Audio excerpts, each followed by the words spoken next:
বাড়িওয়ালা বা manager totally বিষয়টাকে ইগনোর করছে। তারা কিছুই জানে না। তারা কিন্তু আগে থেকে বুঝতে পারছে যে এখানে কিছু একটা ষড়যন্ত্র হবে। দারোয়ানকে ইনশিওর করছে যে হ্যাঁ এখানে একটা ষড়যন্ত্র হবে। দারোয়ান তো এটার সাথে হয়তো জড়িত আছে, এটা সন্দেহজনক। কারণ দারোয়ান আমাদেরকে সতর্ক করছে। এই দুর্ঘটনা ঘটার আগে দারোয়ান এসে আম্মুকে বলতেছে যে ভাবি ভাইয়াকে বলবেন যে দেশের পরিস্থিতি খুব ভালো না, তাড়াতাড়ি চলে আসতে বলবেন 11টার মধ্যে।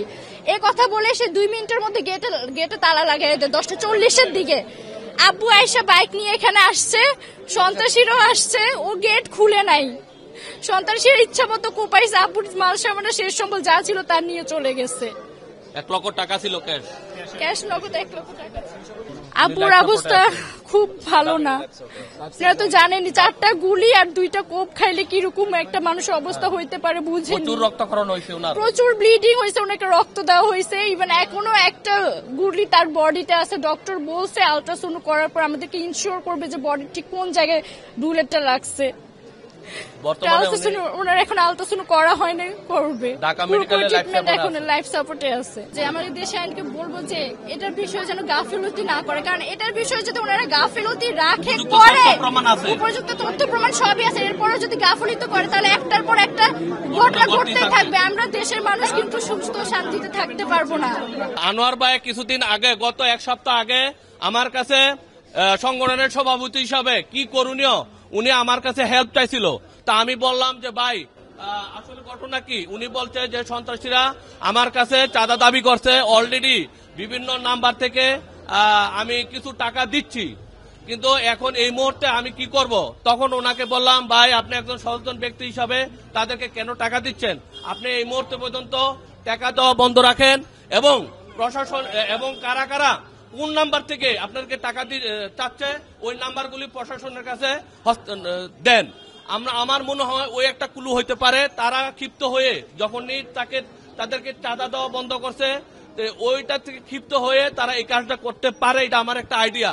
আমি মনে করি আনোয়ার ভাইয়ের যে মোবাইল নাম্বার আছে তার মোবাইল নাম্বার ট্যাগ করলে তারা কারা কারা তাকে হুমকি দিচ্ছে, টাকা চাইছে, ওইটার একটা ক্লু আসতে পারে। আরেকটা হলো এই এলাকার নিরাপত্তার জন্য 11টা বাজে গেট বন্ধ করা হয়।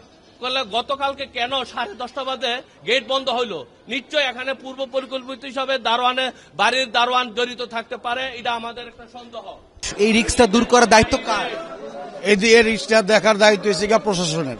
এদের অবশ্যই তাদের কর্তব্য আছে যে তারা এটা ইয়া করবে, আমাদেরকে রক্ষা করবে এবং আমাদেরকে প্রোটেকশন দিবে, কিন্তু তারা কোনো প্রোটেকশন দেয় না। উল্টা আমরা যদি কোনো স্বর্ণ ক্রয় করি, হ্যাঁ আমাদেরকে মিথ্যা মামলার হয়রানি করা হয়, স্বর্ণ যদি আমরা খরিদ করি, চোর নাকি ভালো আমরা তো আমাদের তাদের গায়ে লেখা নাই। হ্যাঁ উল্টা আমাদেরকে হয়রানি করে। এখন স্বর্ণ আমরা ব্যবসা করি, দোকানদারি করি। এখন দেখেন একটা কাস্টমার আইসা গলা থেকে চেন খুলে দেয়, ভাই আমার বিপদ, আমার বাচ্চা হাসপাতাল, এটা আপনারা আমি বিক্রি করবো, আমরা কিনি না। এরপরে বলছে আমার বিপদ, আমার হাসপাতাল, আমার ছেলে, হ্যাঁ এটা আমরা কিনি, উচিত মূল্য দিয়ে আমরা কিনি।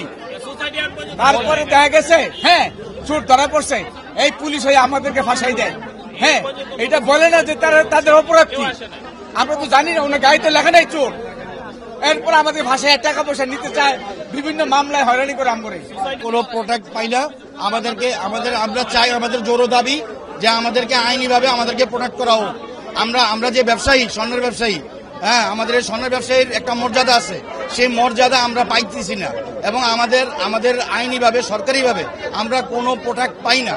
উল্টা আমরা আরো হয়রানি হই। এই হয়রানি থেকে মুক্তি চাই, আর মুক্তি না পাওয়া পর্যন্ত আমরা এই রাস্তায় থাকবো ইনশাআল্লাহ।